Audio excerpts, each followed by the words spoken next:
네, 안녕하세요. 주식은 역시 기리기리스의 기리씨입니다. 안녕하세요, 여러분들. 자, 오늘 증시도 매우 좋지 않습니다. 오늘 뉴스는 어떤 게 있는지 진짜 빠르게 보고 끝내보도록 할게요. 첫 번째, 나스닥 급락, 그러나 한국은 괜찮을 것이라는 리포트가 나왔다고 합니다. 그 이유를 보고 넘어가도록 하겠습니다. 그리고 다음으로 네이버, 카카오, 이거 어떡하나 엄청나게 떨어지고 있는데요. 지금 네이버와 카카오가 빠지는 이유가 무엇인지 확인해보도록 하겠습니다. 다음으로 세 번째, 삼성전자와 LG트리플의 동맹 가능성이 나왔다고 하네요. 지난번에도 나왔지만 이번에는 삼성전자 측에서 말을 했다고 합니다. 한번 그 내용을 보도록 할게요. 그리고 마지막으로 오늘 현대글로비스에서 블록딜이 나왔는데요. 그러면 보통 주가는 떨어질 텐데 오히려 올랐다고 합니다. 그 이유를 확인해 보도록 하겠습니다. 자, 매일매일 주린이 위한 경제뉴스 10분 정리. 오늘은 22년 1월 6일 목요일입니다. 같이 공부하시죠. 렛츠 기릿! 자, 장이 이렇게 별론데도 같이 공부하러 오셔서 진심으로 감사합니다. 그래서 오늘 영상은 진짜 빠르게 보고 마무리해보도록 할게요. 그리고 들어가기 앞서 좋아요 누르시면 저 기리스에게 매우 큰 힘이 됩니다. 정말 감사합니다. 어젯밤 뉴스를 보도록 하겠습니다. 뉴욕 증시가 페드의 조기 양적 긴축을 시사하자 급락세를 보이며 마감했습니다. 그래서 다우존스, S&P, 나스닥 크게 밀렸고요. 특히 나스닥은 무려 3% 넘게 하락을 했습니다. 다음으로 어제 북한이 미사일을 하나 쐈죠. 그 미사일이 뭔가 봤더니 바로 극초음속 미사일을 시험 발사를 했다고 합니다. 700km 떨어진 곳에 명중을 했다고 하는데 여기에는 날씨가 추워서 그런지 김정은은 불참한 것으로 알려졌다고 합니다. 그리고 다음으로 오스템 직원 드디어 잡혔다고 합니다. 어제 저녁 9시에 잡혔다고 하는데요. 일단 지금 몇몇 기사를 보자면 금괴를 엄청나게 많이 샀다고 하고요. 그리고 플러스 1,500억 정도는 회수가 가능하다, 이러한 발표가 나오고 있다고 합니다. 물론 아직까지는 확정된 바는 없겠지만요. 어쨌든 잡기도 잡았고 좋은 결과로 마무리가 되었으면 좋겠습니다. 다음입니다. 오늘 증시도 이것 때문에 부러지고 있죠. 미국 조기 긴축 우려에 나스닥 급락, 그러나 한국은 하방 위험이 낮다. 야, 그 이유가 뭘까요? 한번 보도록 하겠습니다. 자, 페드가 예상보다 빨리 기준금리 인상에 들어가고 양적 긴축에 나설 가능성을 시사하면서 미국 증시가 급락을 했습니다. 하루에 3% 하락은 진짜 충격이라고 볼 수 있겠죠. 그래서 미국에서 어떠한 기업들이 많이 빠져나왔더니 전통산업 비중이 높은 다우는 낙폭이 제한되었지만, 그러나 금리 상승에 민감한 대형 기술주들이 크게 밀리면서 나스닥은 무려 지난해 2월 이후 11개월 만에 최대 낙폭을 기록을 했습니다. 그리고 테슬라와 엔비디아가 각각 5.4%, 5.8% 하락, 애플도 2.7% 하락, 아마존 1.9% 하락, 알파벳도 4.6% 하락으로 우리가 알고 있는 거의 대부분의 기술주가 빠졌다고 생각을 해볼 수 있겠죠. 그리고 이렇게 미국장이 안 좋은 이유는 방금 전에도 봤다시피 연준의 조기 긴축 우려가 강화가 되면서 이날 시장이 발목을 잡았다고 합니다. 그래서 연준이 도대체 어떤 스탠스를 취했나 봤더니 주요 연준 위원들이 조기 금리 인상에 대부분 동의한 것으로 확인되었으며 양적 긴축도 금융위기 당시보다 더 빨라질 필요가 있다는 내용도 포함이 되었다고 합니다. 그러니까 시장 예측보다 연준이 더 크게 매파했다는 걸 확인할 수 있었다는 거겠죠. 그리고 플러스 어제 공개된 고용보고서를 보면은 12월 민간 부분 고용이 전월 대비 80만 7천 명이 증가해 당초 예상치 41만 명을 2배가량 웃돈 점도 조기 긴축 우려를 자극을 했다고 합니다. 그런데 지금 이제 인플레도 걱정인데 고용까지 안정이 되니까 야, 이거는 이제 올려도 되겠다, 이러한 생각을 해본다는 거겠죠. 그러나 삼성증권에서는 미국의 긴축 행보 가속화 우려에 국내 증시도 하락 압력이 커졌지만 미국과 비교해 변동성은 제한될 것이라는 전망을 내놨습니다. 그래서 그 이유가 뭔가 봤더니 미국 대형 기술주와 달리 국내 대형주의 경우에는 밸류에이션 부담이 현저히 낮다며, 이를 감안하면 국내 지수의 하방 위험은 상대적으로 더 낮다고 밝혔다고 하네요. 그러니까 지금 이 말을 다시 말하자면 지금 현재 코스피 차트는 기리분들이 다 알고 계실 거라고 생각합니다. 이미 고점 대비 10% 넘게 빠져있는 상황이라고 볼 수 있겠죠. 하지만 그 반면 다우 같은 경우에는 이번 주에 최고치를 찍고 거기서 이제 1%밖에 빠지지 않았기 때문에 쉽게 말해 미국은 조금 빠질 곳이 많이 남았다고 볼 수 있겠지만, 그러나 그 반면 한국은 빠질 곳이 없다, 이렇게 해석을 해볼 수 있다고 합니다. 자, 이런 부분이 실제로 일어날지도 모르겠지만 만약에 실제로 일어난다고 해도 야, 이거를 기분 좋아해야 되는지 말아야 되는지 그거는 잘 모르겠네요. 어쨌든 1년의 주식시장을 보면은 3분의 1은 오르고 그 다음에 3분의 1은 포합이고 그 다음에 3분의 1은 하락이라고 생각을 해볼 수 있는데, 그러나 이 하락은 맞아도 적응이 안 되는 게 참 신기한 것 같습니다. 그리고 다음입니다. 아마도 많은 분들이 의아해 하셨을 것 같아요. 정몽구, 정의선, 현대글로비스 10% 매각, 규제 피하기, 경영권 다지기. 자, 이 부분은 우리가 지난번에 현대 엔지니어링을 공부하신 분들은 아마도 기억하고 계실 겁니다. 지배구조 때문에 현대글로비스 물량을 팔 것이다, 이러한 얘기를 지난번에 같이 공부했었죠. 그런데 그게 어제 실제로 나타났습니다. 그래서 저 길이 또 그 다음에 많은 투자자분들도 당연히 주가가 블록딜이니까 빠지겠지 이러한 생각을 했는데, 그런데 오늘 주가가 많이 올랐어요. 그 이유를 한번 보도록 하겠습니다. 자동차 물류 기업인 현대글로비스가 정의선 현대차그룹 회장이 보유한 현대글로비스 주식 873만 2290주 중 123만 2299주를, 그리고 정몽구 명예회장이 보유한 전량을 시간의 대량 매매 블록딜 형태로 매각했다고 5일 공시를 했습니다. 그리고 이 물량의 현대글로비스 지분의 무려 10%에 해당하는 규모라고 하는데요. 자, 이 정도의 물량을 갖다 팔았으니까 당연히 주가는 떨어질 거다 이러한 생각을 해볼 수 있었습니다. 하지만 여기서 반전 포인트가 한 가지가 있었는데요. 바로 이 주식을 누가 샀는가 봤더니 세계적인 사모펀드 칼라일 그룹이 사갔다고 합니다. 그래서 이걸 보니 많은 사람들이 야, 칼라일이 손해볼 건 안 할 것 같은데, 그러니까 지금보다는 주가가 오른다는 소리겠네, 야 이거 오히려 호재다, 바로 매수하자, 이러한 전략을 썼다고 생각을 해볼 수 있겠죠. 그래서 결국 세계적인 사모펀드 칼라일 그룹의 특수 목적법인 프로젝트 가디언 홀딩스가 지분 10%를 확보해 현대글로비스의 3대 주주가 되었다고 합니다. 그리고 플러스 주가가 오른 이유도 한 가지가 더 있었는데요. 우리가 지난번에 공부했다시피 현대글로비스의 물량은 팔 수밖에 없는 물량이었습니다. 한이길이 야, 대주주가 무조건 팔아야 되는 물량이 어딨어, 그렇게 말씀할 수 있겠지만, 그런데 현대글로비스의 지분 처분은 개정된 새 공정거래법에 대응하기 위한 조치라는 것이 업계 분석이라고 하네요. 그러니까 이게 무슨 소리냐면은 정몽구 정의선 부자가 이번에 보유주식을 처분하지 않았다면은 총수일가 보유 지분이 법 기준 20%를 초과해 사익 편취 규제 대상이 된다고 합니다. 그래서 이 때문에 어쩔 수 없이 이번에 10%를 매각할 수밖에 없었고요. 그래서 어제 10%를 매각하니까 이제부터는 규제 대상에서 탈출한 걸로 볼 수 있다는 거겠죠. 그래서 이에 따라 현대 그 다음에 기아차에서 자동차 운송 업무를 주로 전담 수주하는 현대글로비스도 자칫 일감 몰아주기로 해석될 수 있는 규제 시선을 피할 수 있게 되었다고 합니다. 그러니까 이번 블록들이 현대글로비스에 더 이상 오르지 않는다 하면서 다른 대주주처럼 그냥 팔고 나간 게 아니라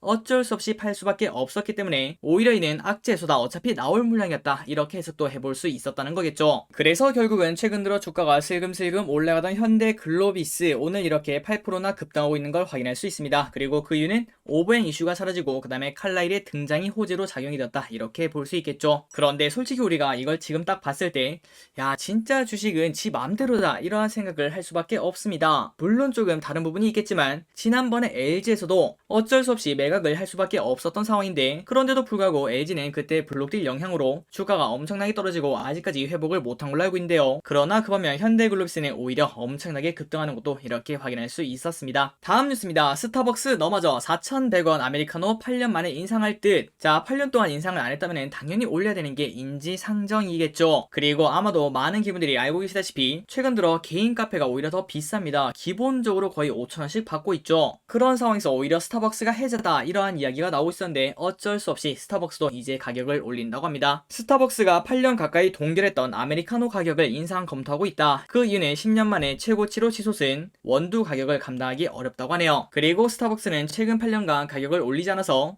커피빈 4,800원, 폴바세 4,700원, 엔젤리너스 4,300원 등 여타 다른 커피 전문점이랑 비교해서 오히려 더 싼 가격을 받고 판매를 하고 있었습니다. 그 와중에 스타벅스보다 더 싼 거는 딱 하나밖에 없었다고 합니다. 이디야 3,200원. 이런 가운데 결국 원두 가격 급등 압박에 스타벅스도 백기를 들게 될 것으로 보입니다. 참고로 원두 값이 얼마나 올랐나 봤더니 지금 현재 454g당 2.5달러에 거래돼 10년 만에 최고가를 기록했으며 지난해 초보다 벌써 2배나 뛰었다고 합니다.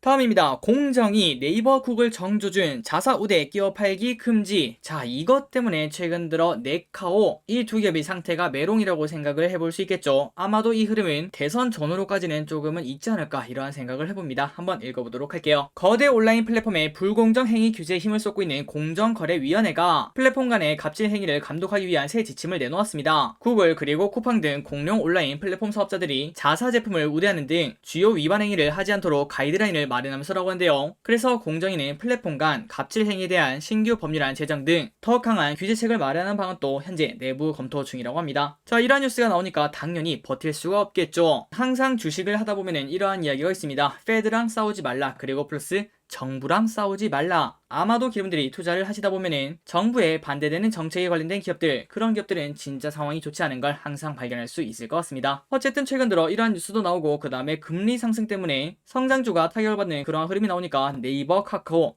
야, 이 정도로 떨어져도 되나 싶을 정도로 엄청나게 하락을 하고 있습니다. 그래서 우리가 지금 이걸 딱 보다시피 저점이라는 걸 우리가 절대 찾을 수가 없겠죠. 그거를 맞추는 거는 그냥 단순히 운입니다. 그러니 우리는 소중한 우리 돈 운에 맡기는 게 아니라 이왕이면은 바닥을 다지는 그러한 흐름을 보고 투자하는 게 맞다고 볼 수 있겠죠. 그러니 결국 지금 일단 떨어지는 칼날은 잡지 않는 게 가장 좋을 것 같고요. 그리고 플러스 반등의 기미를 보여주기에는 아직까지는 그러한 우호적인 뉴스가 발견되지 않을 것 같습니다. 그렇기 때문에 일단 대선 전후로까지는 조금은 답답한 상황이 지속되지 않겠나 이러한 생각을 해봅니다. 자, 네이버, 카카오 주주분들 힘내시기 바랍니다. 자, 다음입니다. 최근 들어 조선주가 좋은 흐름을 나타내고 있죠. 대우조선해양 5,021억 규모 LNG 운반선 두 척 수주. 바로 내용을 보도록 하겠습니다. 대우조선해양은 그리스 최대 해운사인 어떻게 읽어야 될지 모르겠지만 안젤리쿠시스 그룹 아니면은 안젤리쿠시스 그룹 어쨌든 안젤리쿠시스 그룹 산하 마란가스에서 액화 천연가스 운반선 두 척을 5,021억 원에 수주했다고 6일 발표했습니다. 그래서 대우조선해양은 선박들을 옥포 조선소에서 건조해 2025년 하반기에 선주 측에 인도할 예정이며 이번 계약은 지난해 11월 안젤리코시스 그룹과 계약한 선박의 옵션 물량이라고 합니다. 그래서 대우조선해양 관계자는 호황이던 지난해보다 열흘 정도 이른 시점에 첫 수주에 성공했기 때문에 올해 전망도 밝을 것으로 예상이 된다고 합니다. 그리고 LNG 운반선을 중심으로 친환경 구보가치 선박 위주의 선별 수주를 통해 일관과 수익성 확보에 최선을 다할 것이라고 말했다고 하네요. 자, 조선주 좋은 흐름을 나타내는데 쭉쭉쭉 뻗어나왔으면 좋겠습니다. 그리고 다음입니다. 아마도 많은 기분들이 기다리고 있는 소식이라고 볼 수 있겠네요. 삼성 한종이 LG OLED 탑재 가능성 열려있어 삼성 LG 동맹 구축될까? 빠르게 핵심 내용만 보도록 하겠습니다. 삼성전자 부회장이 LG 디플의 OLED 패널 공급 가능성에 열려있다 이렇게 밝혔습니다. 그동안 삼성은 경쟁사인 LG로부터 공급 계약 전망을 강하게 부인했지만 처음으로 동맹 가능성을 밝힌 것이라고 하네요. 그래서 위 소식은 LG 디플의 충분히 호재라고 볼 수 있을 것 같고요. 그리고 플러스 한 부회장은 삼성전자의 대형 M&A 가능성에 대한 질문에 대해서는 부품과 세트 부분 모두에서 대형 M&A 가능성을 열어놓고 보고 있다고 밝혔습니다. 그러니까 지금 현재 삼성전자 실탄이 엄청나게 많죠. 그 실탄 쓰긴 써야 되는데 어디에 쓸지 그 부분에 대해서 지금 현재 많은 사람들은 궁금해하고 있습니다. 그래서 한 부회장은 전장 자동차 부품 사업에서 우선적으로 M&A가 나오지 않겠냐 이러한 질문이 있었는데 거기에 대해서는 여러 사업 분야에서 M&A를 검토하고 있기 때문에 어디서 먼저 성사될지는 알 수 없지만 여러분의 생각보다 저희는 더 빨리 뛰고 있다며 조만간 좋은 소식이 나올 것 같다 이렇게 말했다고 합니다. 그러니까 얼마 지나지 않아 삼성전자의 대형 M&A 소식이 나오겠다 이러한 생각을 해볼 수 있겠죠. 마지막으로 한 부회장은 일본 전자업체 소니가 전기차 진출을 선언한 것과 관련해 삼성은 왜 전기차 시장 안 하냐 이러한 질문에는 자동차 사업을 삼성이 하면 잘할 텐데 왜 안 하느냐 이러한 이야기가 많은데 17년 전장업체 하만을 인수해 전장 사업을 강화했으며 그리고 자동차 사업 여부는 더 들여다보고 의사결정이 되면 말씀드리겠다 이렇게 언급을 했다고 합니다. 그리고 플러스 삼성전자 측은 한 부회장이 방금 한 말은 전장 사업에 관한 것으로 완성차 진출 계획은 전혀 없다고 밝혔다고 합니다. 자, 삼성 입장에서도 전부 다 하면 좋겠죠. 뭐든지 잘할 테니까요. 그런데 더 잘하는 데 집중하는 거 이것도 가장 중요하다고 볼 수 있을 것 같습니다. 굳이 지금 현대기아차가 열심히 하고 있는 거기에 들어서 대기업들끼리 피튀기게 싸우게 만들고 그리고 플러스 만약에 자동차에도 진출하면은 결국 거기에는 또 다른 규제가 따라온다고 생각을 해볼 수 있겠죠. 자, 다음입니다. 이제는 가상인간이 광고 시장을 뛰어넘어서 음반까지 발매를 한다고 하네요. 한번 내용을 보도록 하겠습니다. 연예인 어쩌나 LG 23세 김래아 미국에서 가수 데뷔 예고. 자, 아래 보시면 뭔가 사진 같은 이러한 그림이 있지만 그런데 이거는 가상인간이죠. 실제 사람은 아닙니다. 광고 모델 그리고 쇼핑 호스트 등 가상인간 활동 영역이 확대되는 가운데 LG전자의 김래아가 세계 최대 IT 가전 전시회 CS2022에서 올해 첫 데뷔 앨범 출시 계획을 밝혔다고 합니다. 그래서 LG전자는 김래아가 올해 미스틱 스토리와의 협업을 통해 올해 말 중 데뷔 앨범을 공개한다는 계획을 5일 밝혔으며 지난해 CES 무대에 깜짝 등장한 김래아가 버추얼 인플루언서를 넘어 싱어송라이터로 활동 영역을 넓힐 예정이라고 합니다. 자, 가면 갈수록 세상이 진짜 빠르게 변화하고 있네요. 이런 세상에 발맞춰 나가려면 열린 생각으로 지속적으로 공부를 해야 될 것 같습니다. 그리고 마지막으로 오늘의 기업 두 가지를 보고 마무리해보도록 하겠습니다. 첫 번째 LG노텍 최근 들어 계속 오르고 있죠. 그런데 더 올라갈 수 있다고 하네요. 애플 테슬라 자율주행차 수혜주 목표 주가 40만원 KB증권이 LG노텍에 대해서 투자 의견 매수 목표 주가를 40만원으로 유지를 했습니다. 그 이유는 애플, 테슬라 등 글로벌 업체로부터 자율주행차 부품 공급 가능성이 높을 것으로 예상이 된다고 하네요. 자, 최근 들어 자율주행차 관련된 이런 이야기가 많습니다. 이 섹터는 앞으로도 불탈 수 있을 것 같은데요. 자, LG노텍은 자율주행차의 핵심인 라이다, 레이더 등의 광학 부품과 V2X 모듈 등 통신 부품 기술을 동시에 보유한 유일한 전장 부품 업체라며 글로벌 업체로의 자율주행차 부품 공급 가능성이 높은 것으로 예상이 된다고 합니다. 게다가 자율주행차와 메타버스에서 3차원 입체 영상을 구현하는 3D 센싱 모듈, 카메라 등 광학 제품도 보유하고 있다며 LG노텍 주가의 중장기 상승 여력은 당초 예상보다 커질 전망이라고 밝혔다고 합니다. 그래서 LG노텍 최근 들어 많이 오르긴 했습니다. 거기에 대한 부담감은 조금 있다고 볼 수 있겠죠. 그래서 그런지 조금 조정을 받고 있지만 한 번 더 또 올라가지 않을까 이러한 생각을 해볼 수 있겠네요. 성장하는 기업은 주가가 올랐다고 바로 매도할 필요는 없겠죠. 언제까지 그 성장이 지속되는지 그것만 보시면서 장기 투자가 가장 좋은 결과가 나오지 않겠나 이러한 생각을 해봅니다. 그리고 마지막입니다. 하이트진로 저가 매수 기회. 하나금융투자는 6일 하이트진로에 대해서 단기적으로는 손익에 대한 기대감을 낮춰야 되나 올해 총수요 회복 가능성을 감안할 때 저가 매수 기회라고 보고 투자 의견 매수와 목표 주가 48,000원을 유지를 했다고 합니다. 하이트진로의 주가는 오미크론 출현으로 최근 두 달간 10% 넘게 하락했는데요. 그러나 올해는 주류 총수요가 회복이 되며 하이트진로에도 기회 요인이 있다는 의견이 나온다고 합니다. 그리고 부스터샷 접종이 본격화된 점을 감안했을 때 올해 주류 총수요는 전년 대비 회복할 공산이 크다고 분석을 했다고 합니다. 그래서 하나금투에서는 단기적으로는 손익에 대한 기대감을 낮춰야 될 것으로 판단되나 결국은 올해 회복을 할 거기 때문에 지금은 당연히 저가 매수기라며 연중 낮은 베이스를 감안할 때 편안한 전년 대비 증익 흐름을 기대할 수 있을 것이라고 말했다고 합니다. 자, 그러니까 위드 코로나는 다시 온다고 볼 수 있겠죠. 물론 갑자기 오미크론이 나오면서 모든 게 망하긴 했지만 결국은 올 것이다 라는 생각을 바탕으로 최근 들어 많이 빠진 위드 코로나 관련주 그런 기업들은 충분히 공부해볼 필요가 있어 보입니다. 물론 이런 기업 중에서 적자 투성이 기업은 당연히 피해야겠죠. 그런 것들은 꼭 한 번 더 생각을 해보시기 바랍니다. 자, 오늘의 경제뉴스 여기까지 끝났습니다. 오늘 장 진짜 고생 많으셨고요. 내일은 불타는 장으로 만나 뵀으면 진심으로 좋겠습니다. 지금까지 기디셨습니다. 빠이요.